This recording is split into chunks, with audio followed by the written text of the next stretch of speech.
Excellent. So thank you so much for joining us online again this morning for the last, actually, in the series of Wednesday webinars for this November. And we will be doing the usual format. I've got a bit slapdash in the last couple of weeks to remind you, I think you're all muted anyway, but questions into the chat, please, and I shall try and keep an eye on that as we go through. So this morning's subject is the 2019 vintage in what I'm calling Greater Burgundy. So we're spending the morning with Christophe Deola, domain director, excuse me, from Maison Latour, and then Paul Espitalie, who some of you may have met before with Simonnet-Febvre up in Chablis, and Laurent Chevalier, who's also general manager and winemaker down at Henry Fessy in Beaujolais. So I'm going to pass first to Christophe. Good morning, Christophe. Good morning. And ask you just a little bit to fill us in a little bit about your background, and when you joined Latour and the domain at Latour that you look after. I'm coming from a wine growers in the southwest of France, in Bergerac. I think a place lots of English know about, in Périgord. And after my studies, I fell in love with Burgundy. So that's the reason why I ended up in Latour after a winemaking period in Bordeaux, Australia, for example. I ended up at Latour managing all of the bottling lines and élevage. And 4 years ago now, I took over the management of the estates. And the estate is, comprises how many hectares, and mainly focused on Elos Courton, is that right? Yeah, we roughly cultivate 50 hectares, with probably more than 80% of that in Pernod-Vergelès and Elos Courton. In Elos, we have 11 hectares of Grand Cru Corton Charlemagne, 14 of Grand Cru Corton, and then a bit of village and a bit of Premier Cru. Okay, so just a small job then. Yeah. So thank you for that. And it's nice that you're bringing a sort of outside Burgundy view to proceedings. With obviously, because you come from Périgord and you've been in Australia, you're bringing slightly more broader approach to the traditional Burgundy approach, perhaps. Yeah, you know, Louis Fabrice Latour said me once. He said, if you're a smart kid and you grew up in Beaune when you're 18, you just fly away. So he likes to have people coming from elsewhere. From elsewhere. Very good. Very good. Thank you. Thanks so much. I'm going to pass now to Paul, who is winemaker, general manager up at Simonnet-Febvre. Paul, same thing. Can you just give a little background to your experience and your fairly recent arrival at Simonnet-Febvre, although I think it's probably, what, 2 years now? Yes, it's been 2 years now.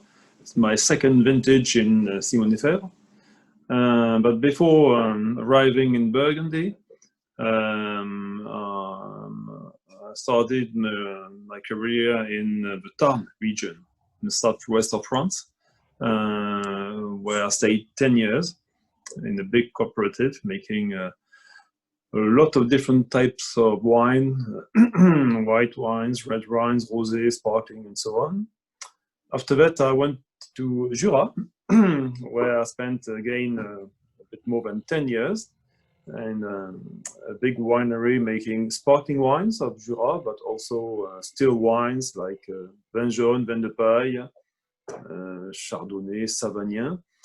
And after that, I arrived in Burgundy now 7 years ago, and I stayed 4 years in La Chablisienne, which is a big cooperative in Chablis, and then I was hired by Latour to be the director of Simonnet-Febvre 2 years ago. And the domain comprises, remind me, how many hectares and roughly where located? We have a vineyard, 2 vineyards in fact, at Simonnet-Febvre, a global 20 hectares now. One part of the vineyard is in Chablis, where we have a Grand Cru Épreuze. We have also Chablis Premier Cru Montmain and Mont-de-Milieu and Chablis. And we also have a vineyard at about 60 kilometers from Chablis in an appellation called Coteaux de l'Ossois, with not very well known today, but it's quite an interesting and new vineyard where we are planting new vines and doing a lot of experiments. So it's exciting to have both classic Chablis vineyard and also a Coteaux de l'Ossois where we can try new grapes type, new type of vinification. Excellent, and we'll come on to that in due course. Laurent, I'm going to come down now to the south of Burgundy, into Beaujolais, and if you wouldn't mind just giving us a little detail as to your background. And I know that you have been at Fessy now for over 10 years. I think 2009 was your first vintage. Exactly. And some details, please, also on the Fessy estates. Good morning, everybody. So just as Kate said, I started in Fessy in 2009. So it will be in few months the 12 years in Fessy. Before to work for Fessy, I work in different part of France vineyard. I worked also as Paul and Christophe. I worked also in southwest of France. I worked for 4 years in a cooperative producing mainly white wine and Armagnac in Nogaro, exactly. After that, I work in Provence, and I work also in south of France, producing a lot of rosé wine for Listel company. So I travel a little bit in France. I had also an experience in Loire Valley. And at the beginning of, just after my study, I went also to Australia and Tasmania, producing some more red wine, and in Tasmania, sparkling wine. So mainly technique winemaking and wine growing experiment. And so I joined Fessy 11 years ago. And now we have a vineyard, we plant a lot, and the vineyard grows during the 10 last years. And now we have around 80 hectares. And we have vineyard spread in all the Crus du Beaujolais, almost all the Crus du Beaujolais. So we have vineyard in Saint-Amour, Fleury, Régnier, Broudy. And we have also vineyard in the southern part of Beaujolais, in Beaujolais and Beaujolais Village part. So a nice vineyard, and we are producing wine. So I will speak about that after. Yeah, so we're quite unusual to have vineyards in, as you say, almost each of the Crus. Is it Chirouble that's still missing? Yes, exactly. We don't have a vineyard in Chirouble. In Chirouble, we're buying grapes to the same wine grower for almost 20 years now. So it's not our property, but it's almost the same because we are knowing very well the wine grower and the vineyard block we are producing the wine with. You haven't managed to convince him to sell to you yet, then? Yes, I asked him already, but it's not down for this moment. No, not keen. So passing on to the 2019 vintage, we're talking about this because obviously under normal circumstances, we would be thinking about now doing an en primeur tasting of the 2019 wines. and we're still working out the details as to how to do this. But we thought we would just give a little outline as to how the wines are looking and what the season was like. So I'm going to pass back to Christophe, and perhaps Christophe, you could talk to us about the season on the Côte d'Or, the 2019 season, and what the wines are looking like from the 2019 on the Côte d'Or. Yeah. The beginning of 2019 is not a very good memory. We had frost 3 times around the 5th of April, the 15th of April, and the 5th of May. At first, we saw that the frost in April didn't damage too much the vineyard, but 10 days later, we look at the beds and realized they were all empty. After that, we had a pretty bad weather almost to the middle of June. I remember one morning in June when we had 6 degrees in the morning. So the vine really grew very slowly, and we had issues with the flowering and the fruit set. So by the end of June, we already knew that the crop was going to be very small. We were a bit afraid also about the disease like mildew, barge calling, but in the end, after the 15th of June, we had 3 beautiful months with even 2 heat waves, one around the end of June and one around the 14th of July. And that didn't damage too much the vineyard, but it's just postponed probably a bit the harvest, making the vines just shut down the stomata and wait for a little cooler temperature. So these very nice 3 months helped us to drive this small crop, but fairly good in the end, to the 11th of September when we started harvest.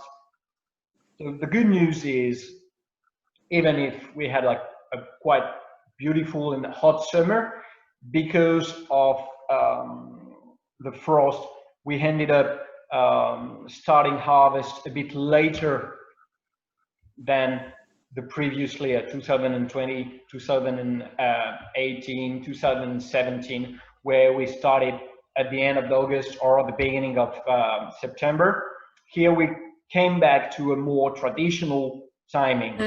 It's the 11th of September, which helped us reaching like very nice equilibrium, maybe a bit more Burgundian equilibrium than 2018, with a bit more acidity, lighter color, lighter body for the reds than we had in 2018, for an example. That's also good news for the whites. I know that often the English people are afraid that we lack acidity in these kind of hot years, and I think 2019 are really, the whites are the really good surprise, where the equilibrium is very classic, very tense, lots of density, but at the same time lots of tension and minerality.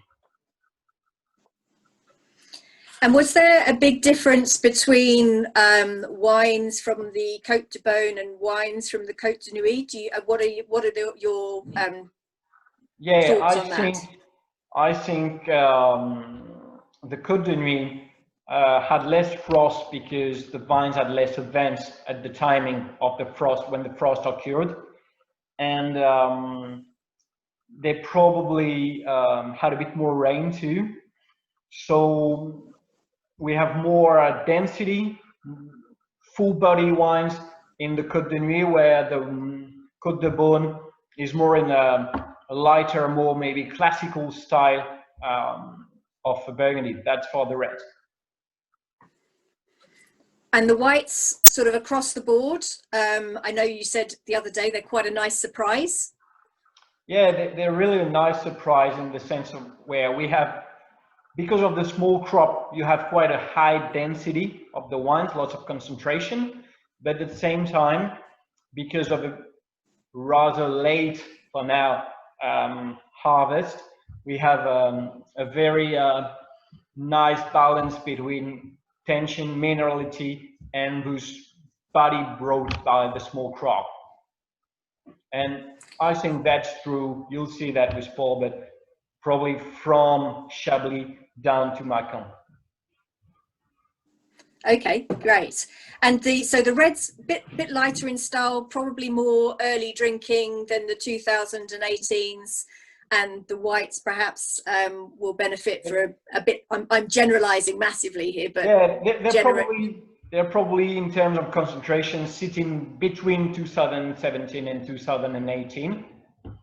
So, but and with a bit less alcohol maybe than those two vintage. Okay. And when are we thinking? I think maybe the regional wines are already 2019.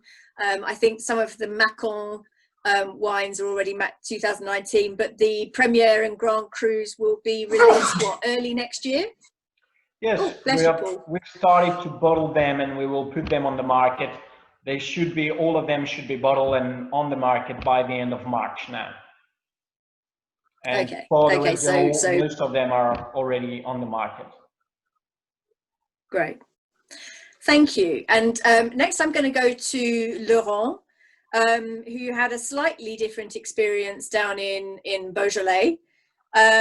So Laurent, maybe you can give us an overview of what happened down in your neck of the woods.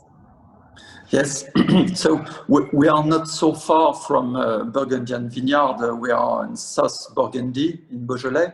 So the main description of Christophe is was a little bit the same in Beaujolais.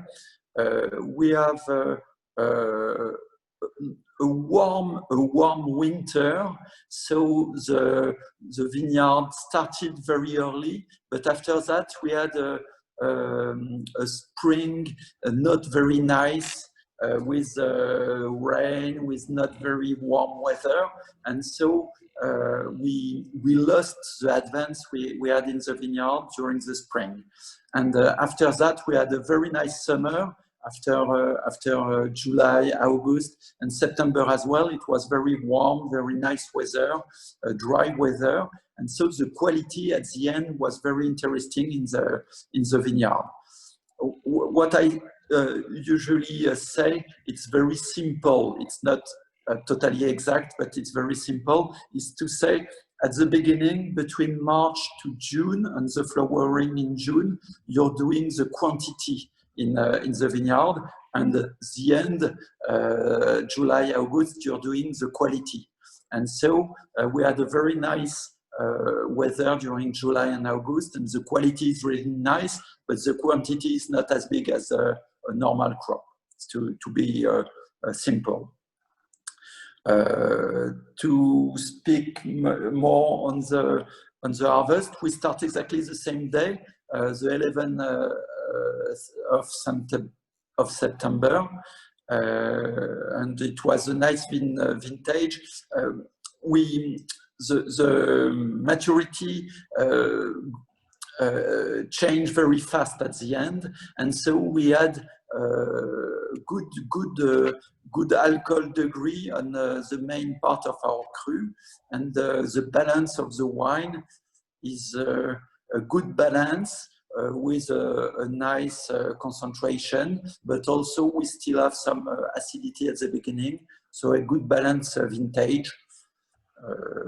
A little bit stronger compared to 18. It's not exactly the same with the Burgundian wine. In Beaujolais, for me, we have more concentration on the 19 compared to the 18 vintage. So do you think that will mean that the 19 wines, the cru wines, will require a little bit longer aging, or do you find them approachable now? Perhaps. It's a little bit too early to say, but perhaps we could age a little bit longer the 19 compared to the 18. So 18 was a very good vintage, with perhaps a little less concentration, more classical balance for Beaujolais wine. 19, it's a little bit stronger and deeper compared to a classic normal year. And just so our audience gets an idea, both Christophe and Laurent, you've said that in 2019 the harvest began on the 11th of September. I believe, just to compare, this year harvest began about the 20th of August. The 19th. Yeah, That, so almost 2-3 weeks earlier. Yes, yeah. This year we start the harvest exactly the 18th August. For me, it was the earlier vintage, the earliest vintage I never saw in Beaujolais. I was in Beaujolais for the 2003 vintage, so I'm not sure it was very, very early as well. But for me, it's the earliest vintage I never saw, 2020 in Beaujolais. Yeah. So 11th of September, it's much more typical, classical for a harvest date in Beaujolais.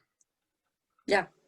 And Laurent, I know you've been doing a little experiment as well. I think you started in 2018, but you continued in 2019 in the fact that you have produced a Beaujolais sans soufre. Is that right? With no sulfur?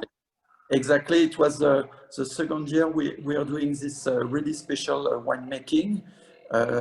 I know it's very fashion at this time, and I said I wanted to try this. So to do a real natural wine. So we don't use any added yeast. We work with wild yeast. We don't add any sulfur. We don't add anything in the tank. We just harvest. It's hand harvest. We put the grapes in the tanks, and we just let the natural fermentation start. We just control the temperature and doing some pumping over to extract the quality of the tannin and the flavor from the berries. So it's 100% natural, nothing added, no filtration at the end. So it's a really special wine. And we did that with the Beaujolais Nouveau because I don't know how this wine will age. So it's very funny. I had some bottle 1 year after and 2 years after. I know Christophe had a bottle not long time ago, and it can change during the aging, but we still have some very fruity wine. So it's really interesting and really funny wine. Excellent, thank you. And so, are you going to be investing in any concrete eggs or amphora at Fessy anytime soon? Not yet. I Not don't yet. try the eggs. I just tried natural wine. Okay, thank you. And last but not least, we'll go up to Paul up in Chablis. Paul, if you could just give us your views and your experience with 2019, which was, I think, your first vintage. Yes, exactly. It was my first vintage at Simonnet-Febvre, but not my first vintage in Chablis. So we had really the same type of climate than in Beaune, but we are a bit north Beaune. The vine started a bit later in Chablis. For us, we had again some frost, a little bit of frost during April, but we didn't had a lot of problems with this frost. But we had a bad period of weather during the flower, as in Beaune. So we lost a little bit of crop, and in the final it was quite an average vintage for the quantity. But for the quality, it was very interesting because, again, we had a very nice summer, July, August, to have a good ripeness. And we always have in Chablis the chance to have a typical terroir that gives a lot of freshness and saltiness to our wines. So even if we had quite a lot of sun, we still have the classic Chablis style, and this makes the wine able to age quite a long time. But for the 19th vintage, we had a lot of fruit on the Chardonnay, which was for us very interesting. So a good balance between the fruit, the acidity, that makes the wines quite easy to drink today, with a lot of flavor. They are very open, and we will still have the saltiness and the freshness at the end of the mouth.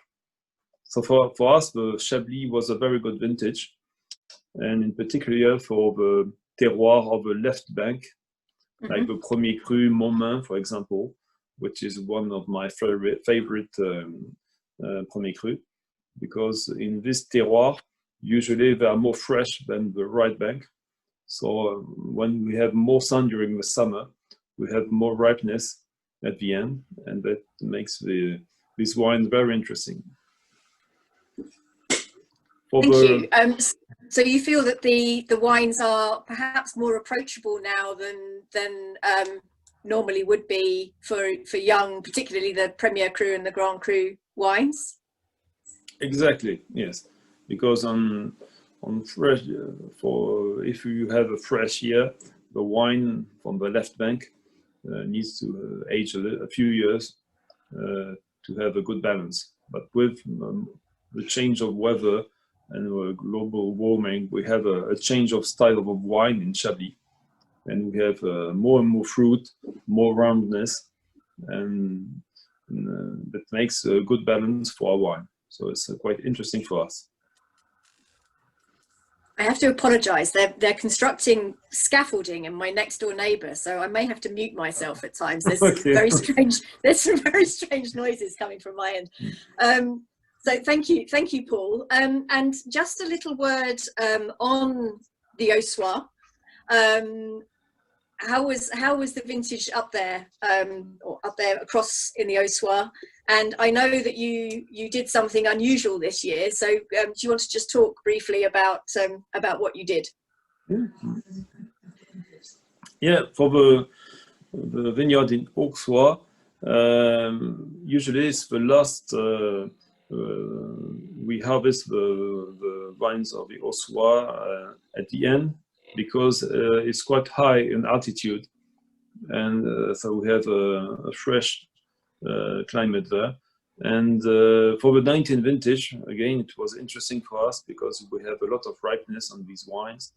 There we have Pinot Gris, grape, Auxerrois, and Chardonnay and Pinot Noir. So quite a different type of grapes, which are quite unusual in Burgundy. And for this year, for the 19th vintage, we had a very nice ripeness on particularly of the Pinot Gris, which sometimes is a bit difficult to ripen. But for the 19th vintage, we had a lot of fruit and very nice balance on these wines. And for the 19th vintage, I started to do what we call here ratafia, which is a blend of alcohol and grape juice.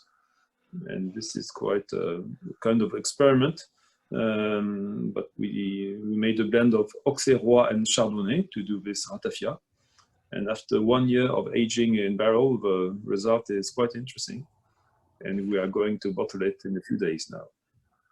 Fabulous. And so ratafia you serve as a aperitif or digestif, or you mix it, for those of us that aren't familiar with it. Yes, it's very nice as an aperitif, because it's around 17 degrees of alcohol. So it's quite high in alcohol, and with around 160 grams per liter of sugar. So quite sweet, but with the acidity of the grape and the alcohol, it gives a very nice balance. And you can drink it on its own, or you can do cocktail with sparkling wines, for example. Mixing ratafia and sparkling wine makes a very interesting cocktail.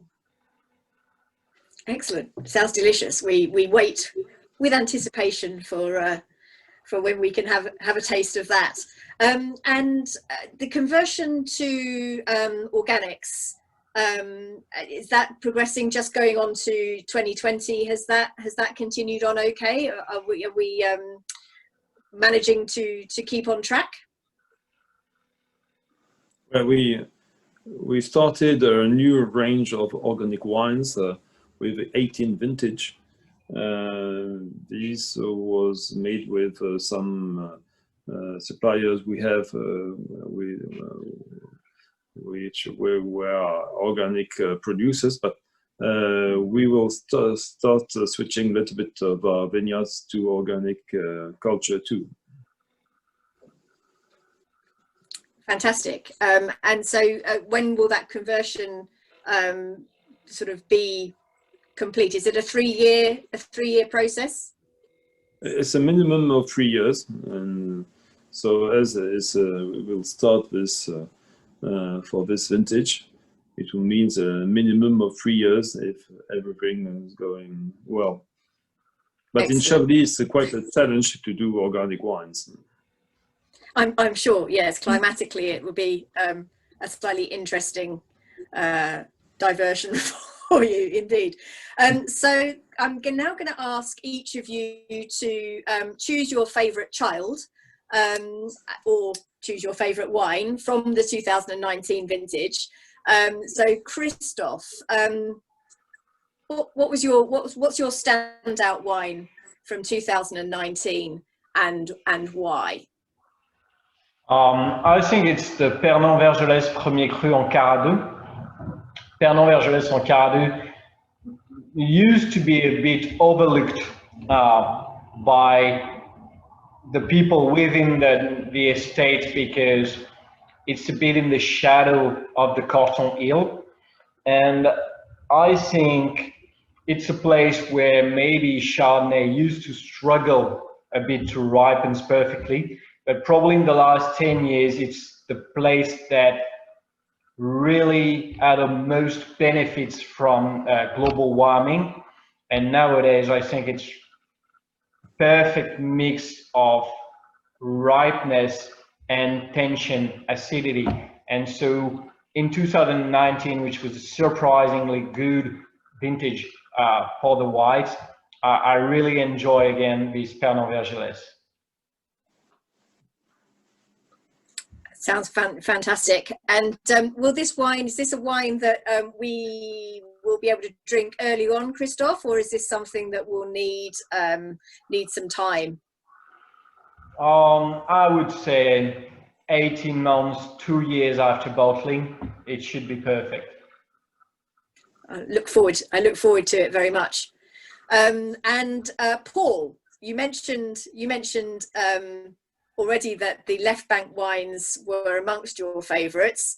Yeah. So I'm going to make you choose one because you tried to choose 3 when we chatted the other day. Yes. So what's your favourite and why? Well, my favourite is Premier Cru Les Montmains. Again, because it's one of the most interesting terroirs in the left bank. And in the ripe years like 19, very interesting flavor. It's very typical of the Chablis style, very mineral, but with a little touch of fruit that we don't have on fresh years.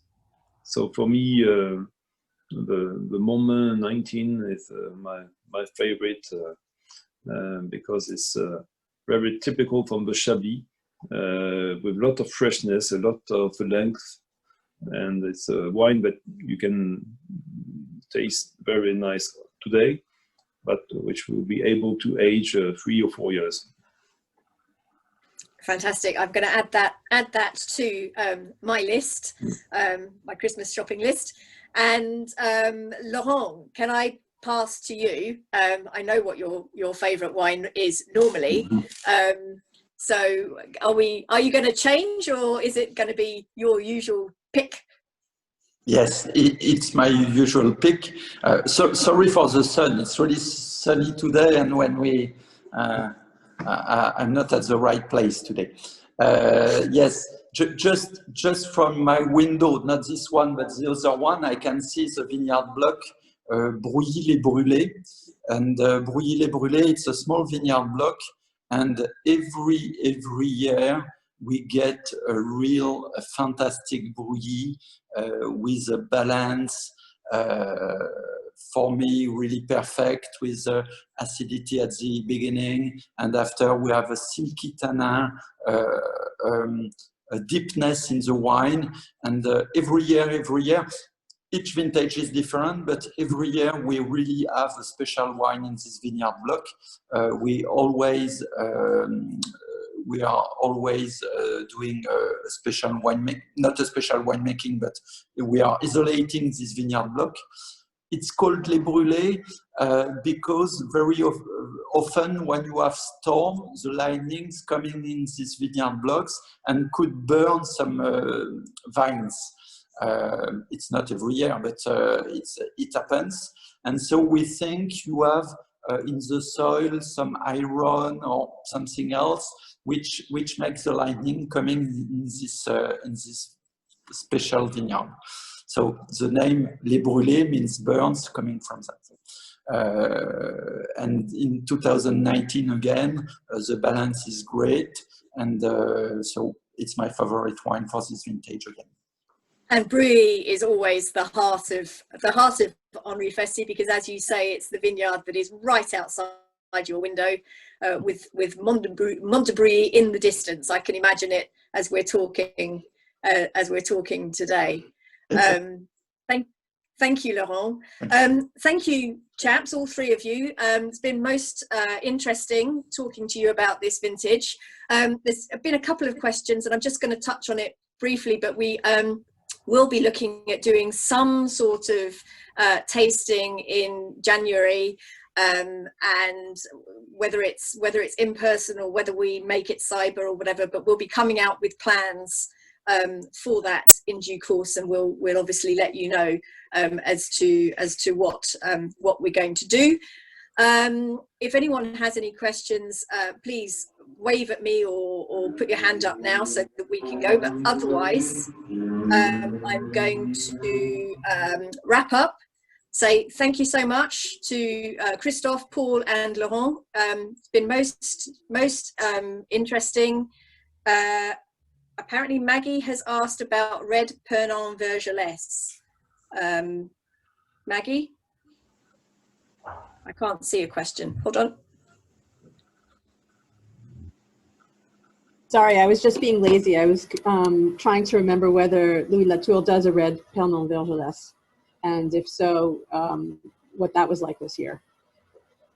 Yes, we have Burgundy and Beaujolais, Premier Cru Île des Vergelès in red, which is the oldest vine from domaine Latour, and it's always made like very fine and dense red, and 2019 is a pretty good vintage for them. I think it's usually doesn't have the kind of rusticity you can find in Pernon sometimes because of the very old vines, and we have a very tiny bit of Burgundy and Beaujolais Rouge Village, like 20 hours, so 0.2 hectares. So that's a very small plot, and I think most of it is sold in France. Thank you. Fantastic. Lovely. Thank you. So thank you, chaps. Thank you to the rest of you for logging on, for struggling through my weird noises coming from the scaffolding construction next door. Lovely to see you all, and we'll be in touch with further news about other things that we'll be doing. But in the meantime, let me be the first to wish you all a happy Christmas. I can see Andre Luis has got his Christmas tree up behind him already.